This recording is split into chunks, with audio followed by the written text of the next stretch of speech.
Hello everyone. इतिहास के कला एवं संस्कृति में एक बार फिर से आपका सभी का स्वागत है। देखिए, जैसे हमने कहा था कि हम रिवीजन सीरीज स्टार्ट कर रहे हैं यूपीपीएससी आरआरबी एवं आईएएस के लिए 2024 के एग्जाम को टारगेट करके, और इंपॉर्टेंट जो टॉपिक हैं हम उनका यहाँ पर रिवीजन करेंगे, जिससे लगातार आपको पिछले कई सालों में क्वेश्चन आते रहे।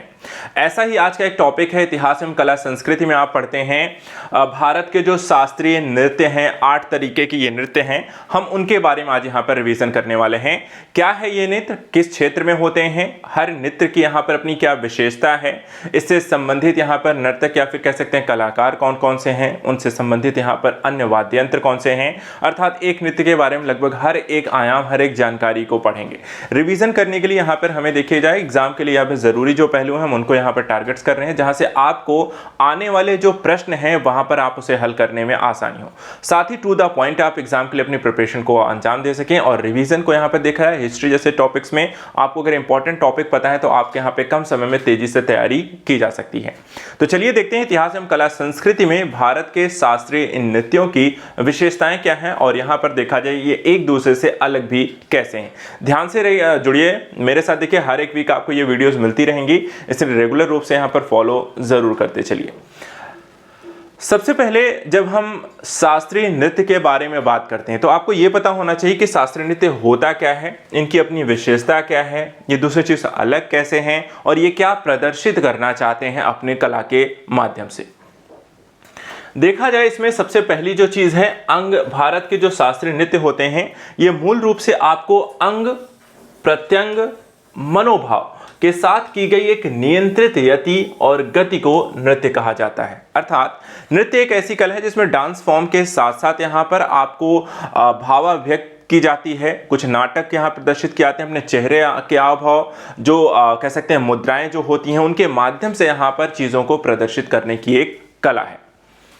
प्रागैतिहासिक काल से अगर हम देखें तो इसकी हमें जानकारी मिलती है, जैसे कि कई सारे गुफा चित्रों से लेकर के आधुनिक काल तक यहाँ पर कई मर्मज्ञ ऐसे हैं जहां पर गति और भावनाओं को समझने के लेकर अपनी कलाओं में बांधने का प्रयास यहाँ पर इन नृत्य के माध्यम से किया गया। अर्थात जो हमें साक्ष्य यहाँ पर मिलते हैं वो दिखाते हैं कि ये स्थिति आपको प्रागैतिहासिक काल से स्टार्ट हुई है, जो वर्तमान समय तक लगातार चलती आ रही है।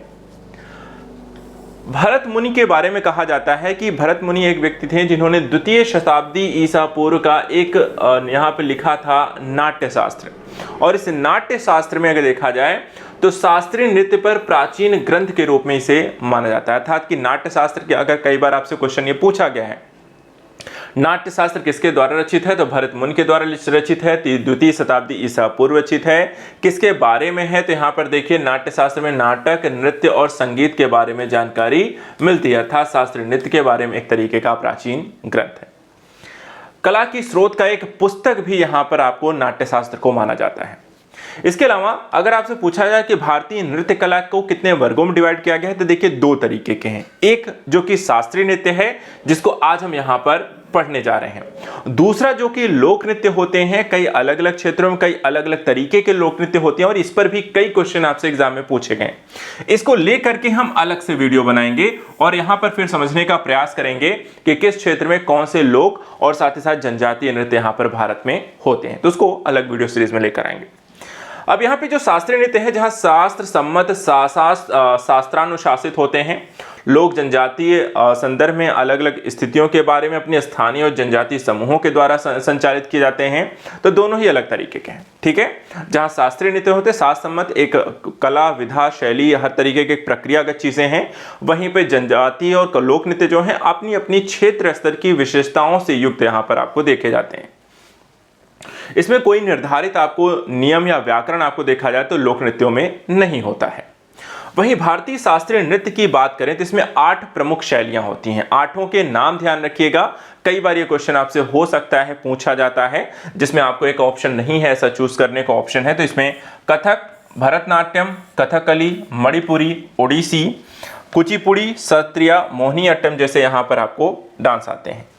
शास्त्रीय नृत्यों में देखें तो तांडव यानी कि शिव और लास यानी कि पार्वती 2 प्रकार के भाव को परिलक्षित यहाँ पर किया जाता है। तो 2 भाव होते हैं शास्त्रीय नृत्यों में, कौन कौन से? एक होता है तांडव जिसे हम शिव कहते हैं, और दूसरा लास यानी कि जिसे हम यहाँ पर पार्वती कहते हैं। अब एक चीज यहां पर और आता है कि कौन सा डांस फॉर्म भारत के किस क्षेत्र में यहां पर आयोजित किया जाता है, तो इसको मैप से थोड़ा समझने का प्रयास करते हैं। ये देखिए, हमने अभी देखा कि दो तरीके के भाव हैं, एक शिव, एक पार्वती, एक तांडव, एक लास्य, ठीक है। तो एक चीज इसमें यह भी समझेंगे जो 8 शास्त्रीय नृत्य हैं उनमें कौन से भाव से हैं, और दूसरा ये भारत के किस स्टेट में है। इसमें सबसे पहले देखिए, एक एक करके इनको देखते चलते हैं। भारत का जो पहला यहां पर है शास्त्रीय नृत्य, ये देखिए तमिलनाडु, और इसमें भाव कौन सा है, लास्य भाव है। तमिलनाडु आप यहां पे देख सकते हैं, ये एरिया यहां पर आपको तमिलनाडु आपका, जहां पर हम भरतनाट्यम को देखते हैं। ये भरतनाट्यम की प्रकृति है, यहां पर एक चित्र आपको लगा हुआ है, इसके बारे में थोड़ा डिटेलिंग आगे देखेंगे। दूसरा डांस फॉर्म यहां पे देखिए कथकली है, जो केरल में होता है, और इसमें देखा जाए कैसा भाव है, तांडव भाव है। ये आप देख सकते हैं, ये है आपका कथकली जो केरल में यहां पर आयोजित होता है। केरल में एक और यहां पर देखिए होता है, केरल में 2 आपको शास्त्रीय नृत्य हैं। दूसरा मोहिनी अट्टम यहां पे केरला में भी होता है। ये देखिए यहां पे आपको एक चित्र है, ये आपको कथकली के डांस फॉर्म यहां पर आपको दिखाई दे रहा है। तो यहां पर आप देख सकते हैं मोहिनी अट्टम भी, ये देखिए केरल में यहां पर आयोजित होता है, और इसमें लास्य भाव। तो ये एक यहां पे तांडव भाव है, दूसरा यहां पे लास्य भाव। तो ये भी ध्यान रखिए, मोहिनी अट्टम लास्य है और कथकली जो है वो तांडव भाव है। इसके अलावा मणिपुरी यहां पर देख सकते हैं, आपको नॉर्थ ईस्ट में आपको 2 यहां पर तरीके के डांस फॉर्म देखने को मिलते हैं। एक आपका है सत्रिया जो असम में होता है, ये भी लास्य भाव है। दूसरा मणिपुर है, ये भी लास्य भाव है।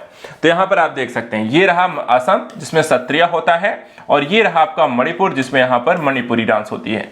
दोनों ही आपको लास्य भाव में किए जाते हैं। इसके बाद ओडिसी आता है। ओडिसी भी देखा जाए तो आपको लास्य भाव में, जो कि यहां पर देख सकते हैं आपको उड़ीसा में यहां पे फॉर्म होता है। ये आपको डांस फॉर्म यहां पर आपको दिखाई दे रहा है। इसके बाद कुचिपुड़ी आता है जो कि आंध्र प्रदेश में है, ये भी आपको लास्य भाव में है। ये आपको आंध्र प्रदेश का ये एरिया आपको देखने को मिल रहा है, ये कुचिपुड़ी है, आंध्र प्रदेश में यहां पर आपको डांस फॉर्म हो रहा है। इसके बाद लास्ट में आपको देखें तो कथक होता है जो कि उत्तर प्रदेश का है, आपको ये भी आपको तांडव में होता है। ये आप एरिया देख सकते हैं यूपी का, ये फॉर्म यहां पर आपको देख सकते हैं। तो यूपी में भारत में 8 क्लासिकल डांस हैं, और ये देखा जाए तो 7 अलग अलग स्टेट में होते हैं, और एक स्टेट ऐसा है जिसमें 2 आपको यहां पर आपको देखने को मिलता है, केरल। केरल में यहां पे 2 शास्त्रीय नृत्यों का यहां पर फॉर्म ऑर्गेनाइज होता है, और दोनों ही अलग अलग तरीके के हैं, एक तांडव है और एक लास्य। ये भी आपको इंपॉर्टेंट ध्यान रखना है। अब चलिए यहां पर अगला एक टॉपिक्स में समझने का प्रयास करते हैं कि किस तरीके से इसमें जो स्थितियों के बारे में डिस्कस किया गया है, जो फॉर्म यहां पर हम डिस्कस कर रहे हैं उसको थोड़ा सा और अलग दृष्टिकोण से एक बार पढ़ लेते हैं। जैसा कि अभी हमने इसमें देखा, बाकी सारी जानकारी है सेम वही है, कुछ फॉर्म जानकारी यहां पर आपको अलग भी है, उसके बारे में मैं आपको बता दूं। देखिए शास्त्रीय नृत्यों के संदर्भ में हमने कहा कि 2 तरीके के आधारभूत तत्व हैं, लास्य और तांडव। लास्य और तांडव के बारे में कुछ और चीजें हैं, जैसे कि लास्य जो होता है इसमें लालित्य, भाव, रस और अभिनय, इन चीजों को निरूपित किया जाता है, अर्थात इन चीजों को प्रदर्शित किया जाता है अपने डांस फॉर्म के माध्यम से, और इसमें नारी की विशेषताओं का प्रतीक यहां पर होता है। ठीक है, लास्य जो होता है वो नारी की विशेषताओं के प्रतीक के तौर पर आपको लालित्य, भाव, रस, अभिनय इत्यादि का फॉर्मेशन यहां पे डांस के माध्यम से क्रिएट किया जाता है। जबकि अगर हम तांडव डांस फॉर्म की यहां पर बात करते हैं तो ये लय, गति पर अधिक यहां पर बल देता है, और ज्यादातर देखा जाए तो ये नर अभिमुखताओं का यहां पे स्वरूप होता है तांडव फॉर्म। तो दोनों ही डांस फॉर्म जो है वो एक दूसरे से यहां पर पूरी तरीके से अलग अलग आपको दिखाई देता है। इसके अलावा यहां पे देखा जाए तो 3 आधारभूत आपको इसमें तत्व दिखाई देते हैं। कौन कौन से? तो इसको लेकर के नंदकेश्वर के प्रसिद्ध ग्रंथ अभिनय दर्पण के अनुसार इसके बारे में जानकारी दी गई है। ठीक है, तो ये चीज ध्यान रखिएगा, जो अभिनय दर्पण है ये भी आपका एक प्रसिद्ध ग्रंथ है, यहां पर नंदकेश्वर के द्वारा रचित है, जिसमें 3 तरीके की जानकारी दी गई है। एक नृत्य के बारे में, दूसरा नाट्य के बारे में, तीसरा भी नृत्य और नाट्य। पहले बात करते हैं नृत्य के संदर्भ में। नृत्य यहां पर देखा जाए तो आपको आधारभूत पद संचालन, लयबद्ध निरूपण और अव्यक्ति और मनोदशा का यहां पर समावेशन करता हुआ यहां पर आपको दिखाई नहीं देता है। नाट्य के बारे में कहें तो यहां पे नाटक के माध्यम से चीजों को प्रदर्शित किया जाता है, कोई भी जानकारी, कहानी या चीजें नाटक स्वरूप में प्रदर्शित की जाती हैं। इसमें नृत्य प्रस्तुति के माध्यम से विस्तृत एक कथा का निरूपण जो होता है वो नाट्य फॉर्म में किया जाता है। जबकि यहां पर देखा जाए नृत्य जो होता है ये नर्तन के माध्यम से रस और भावों का ये वर्णन करते हैं और नर्तन में अभिव्यक्ति की विभिन्न विधाएं और मुद्राएं इसमें होती हैं। ठीक है, अलग अलग फॉर्म में आपको अभिमुख की या फिर कह सकते हैं आपको जो मुद्राएं यहां पर आपने डांस फॉर्म में देखी होंगी वो बेसिकली यहां पर फॉर्मेशन इसमें दिखाई देता है। तो ये काफी यहां पर आपको अलग अलग तरीके से इसको प्रेजेंटेशन एक तरीके का हो सकता है। इसके अलावा आधारभूत देखा जाए मुद्राओं की जो संख्या है वो कितनी है, 108 है और जिनमें से प्रत्येक का प्रयोग विशिष्ट भाव का चित्रण करने के लिए किया जाता है। संगीत नाटक अकादमी के अनुसार वर्तमान में भारत में 8 शास्त्रीय विधाएं हैं जो कि अभी हमने यहां पर देखी कि यहां पर आप देख सकते हैं कि 8 हैं भारतनाट्यम तमिलनाडु, सत्रिय असम, कथक उत्तरी भारत, ओडिसी ओडिशा, कथकली केरल, मोहिनीअट्टम केरल, मणिपुरी कुचिपुड़ी। यहां पर ये आपको 8 अलग अलग डांस फॉर्म है। अब जानकारी इन्हीं के बारे में है कि यहां पर ये अलग अलग जो डांस फॉर्म है इनकी अपनी यहां पर क्या विशेषता है और कैसे ये एक दूसरे से यहां पर अलग हैं, इसको यहां पर समझना है। ठीक है, सबसे पहले यहां पे देखिए हम उत्तर भारत को लेकर प्रदर्शित करते हैं। पहले उत्तर प्रदेश के नाटक को लेकर चलते हैं और उत्तर से हम यहां पे दक्षिण की ओर बढ़ना इसे शुरू करेंगे। यहां पर अगर हम देखें डांस फॉर्म जो है कथक जो है उत्तर प्रदेश में यहां पर होता है, उत्तर भारत का ये डांस फॉर्म है। इसका नाम जो होता है कथिका से लिया गया है और इसकी जो उत्पत्ति हुई है वो आपको ब्रजभूमि की रास लीला से यहां पर उत्पत्ति हुई है कथिका की, जिसे हम वर्तमान समय में कथक के नाम से जानते हैं। इसमें संगीत, नृत्य और कथा का यहां पर देखा जाए तो संयुक्त रूप से निरूपण किया जाता है। वहीं मंदिर या गांव की प्रस्तुति विशेष रूप से आपको इसमें जो होती है मंदिरों में गांव की प्रस्तुति इत्यादि यहां पर विशेष रूप से कथक का यहां पर आपके विशेषता के तौर पे हम इसे देखते हैं। इसके अलावा एक चीज आपको ध्यान रखनी है, कथक में मूल रूप से आपको राधा और कृष्ण की विषय वस्तु सबसे ज्यादा लोकप्रिय अर्थात सबसे ज्यादा जो कथक में प्रदर्शित किया जाने वाला फॉर्म है या कहानी है या चीजें हैं वो है राधा और कृष्ण के बारे में, उनकी पूरी कहानी के बारे में हम यहाँ पे कथक के माध्यम से प्रस्तुत किया जाता है। शास्त्रीय संगीत की बात करें उत्तर भारत में विशेष रूप से ये उत्तर प्रदेश में यहाँ पे आयोजित होता है। कथक की शास्त्रीय शैली को 20वीं शताब्दी में लेडी लीला सोखे के द्वारा यहां पर प्रदर्शित किया गया था। ठीक है, पुनर्जीवित किया गया है। नाम ध्यान रखिएगा, ये क्वेश्चन कई बार पूछ लिए जाते हैं कि उनके संस्थापक कौन थे, उसको शुरू करने वाले कौन थे या पुनर्जीवित करने वाले कौन थे। तो यहाँ पे कथक को पुनर्जीवित करने का जो श्रेय जाता है वो लेडी लीला सोखे को यहां पर जाता है। इसके साथ साथ हिंदुस्तानी या उत्तर भारतीय संगीत से संबंध जो शास्त्रीय नृत्य की देखा जाए तो एकमात्र शैली जो है वो आपकी कथक है। हिंदुस्तानी शैली की या हम कह सकते हैं उत्तर भारत शैली की एकमात्र जो शैली है वो आपको कथक को है, इसको ध्यान रखना है। अब यहां पे 2-3 चीजें मैं आपको और बता दूं। एक, इसकी प्रस्तुति कैसे की जाती है। प्रस्तुति अगर हम देखें तो इसमें भाव भंगिमाओं, संगीत के साथ महाकाव्यों से ली गई कविताओं की यहां पर मूल रूप से प्रस्तुति देखने को मिलती है। वहीं दूसरा देखें तो पदचालनों पर अधिक जोर, इसमें अभिव्यक्ति और लालित्य को यहां पे ज्यादा महत्व दिया जाता है। तो और तीसरा यहां पर मूलतः कैसी प्रस्तुति होती है, एकल प्रस्तुति होती है अर्थात एक व्यक्ति के द्वारा यहां पर इस प्रस्तुति को प्रदर्शित किया जाता है। तो ये 3 चीजें हमेशा जब भी कथक को आप अगर देख रहे होंगे तो इन 3 चीजों पर अगर आप गौर करेंगे तो आपको चीजें ज्यादा बेहतर तरीके के समझ में आएंगी। इसके अलावा जब हम कथक की प्रस्तुति के अन्य घटकों के बारे में देखते हैं कि क्या क्या अन्य चीजें इसमें समाहित होती हैं जब कथक यहां पर फॉर्मेशन होता है, कथक का यहां पे आयोजन होता है। सबसे पहली चीज आनंद परिचयात्मक प्रस्तुति अर्थात एक यहां पर मनोहर आपको एक आनंददायक एक बेहतर यहां पे प्रस्तुति जो होती है वो बहुत अच्छी रहती है। उसके बाद ठाठ हल्की किंतु अलग अलग प्रकार की यहां पे हरकतें की जाती हैं। ठीक है, तीसरा तोड़ा जिसको या टुकड़ा जिसको तीव्र लय के लघु अंश कहा जाता है, छोटे छोटे फॉर्मेशन जो कि काफी तेज फॉर्मेशन डांस का होता है वो यहां पर आपको छोटे छोटे स्वरूप में दिखाई देंगे। चौथी यहां पर फिर जुगलबंदी होती है। जुगलबंदी जो होती है वो अलग अलग वाद्य यंत्रों के साथ होती है। जिस तरीके से नर्तक यहां पर डांस करता है या जो यहां पर आपको वाद्य यंत्रों का यहां पर संचालन होता है उनके साथ एक सामंजस्य, जैसे तबला वादक और नर्तक के बीच का यहाँ पे प्रतिस्पर्धात्मक खेल कि वहां पर वो कितनी तेज तरीके से बजा रहे हैं, किस तरीके से टोन चेंज कर रहे हैं, किस तरीके का फॉर्मेशन लेके आ रहे हैं और उसी को यहाँ पर रिदम को फॉलो करता है डांसर।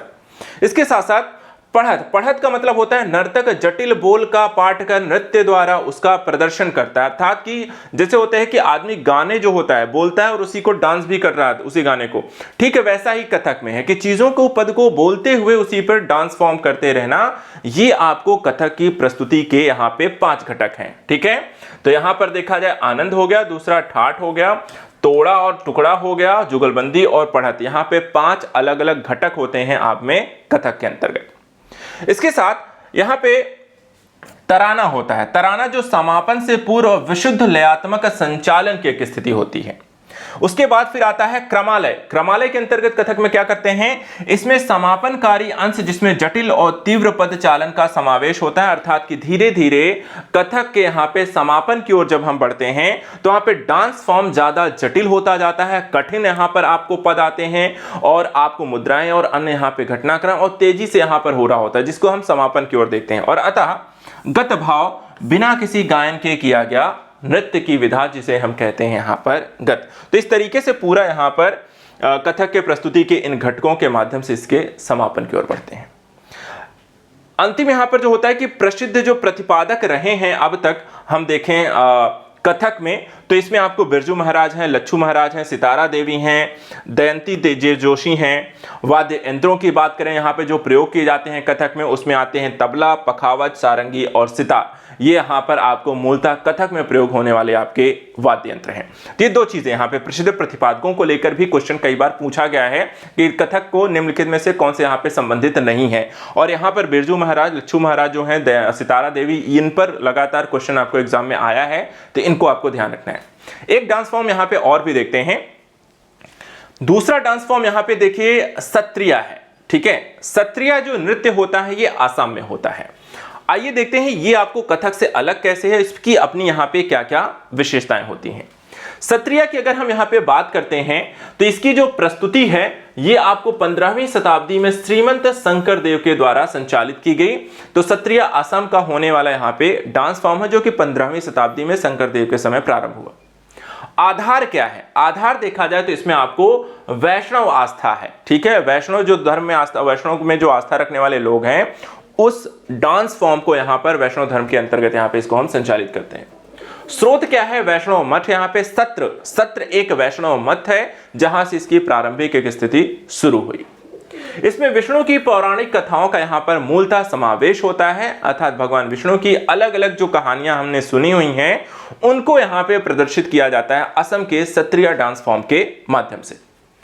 नाट्यशास्त्र भरतमुनि में देखा जाए तो इसका वर्णन किया हुआ है। प्रेरणा जो है वो है भक्ति आंदोलन से। भक्ति आंदोलन को आप भारत के इतिहास में यहां पर पढ़ते भी हैं।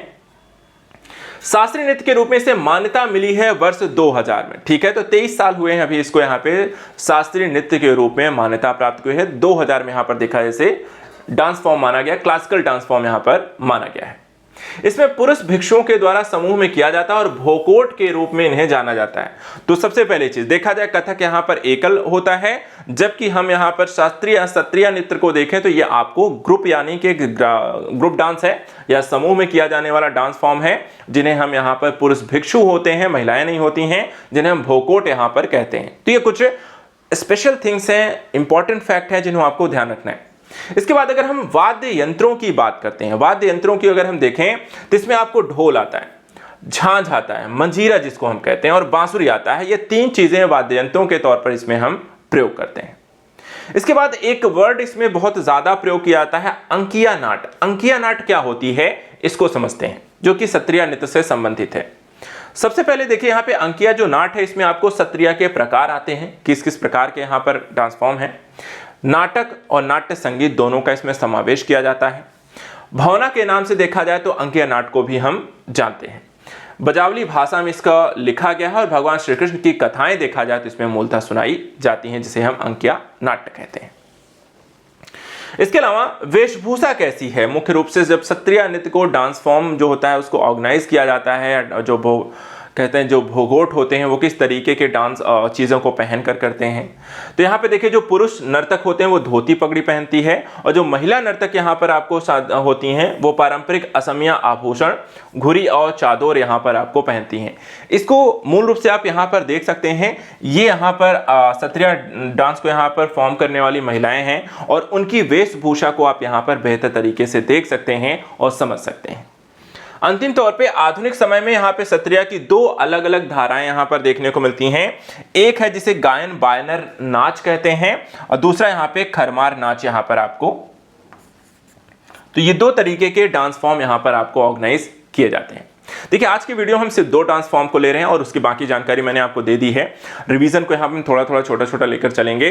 अगला जो वीडियो हम लेकर आएंगे उसमें यहाँ पर बाकी के 6 जो डांस फॉर्म हैं उनको भी डिस्कस किया जाएगा। वीडियो यहाँ पर पूरा जरूर देखिएगा, अच्छे समझिएगा, और कैसा लगा जरूर बताइएगा। नेक्स्ट वीडियो जल्दी मैं लेकर आऊंगा जिसमें हम यहाँ पर बाकी के 6 डांस फॉर्म को लेकर डिस्कस करेंगे। तो आज के लिए इतना ही। Thank you so much and good luck.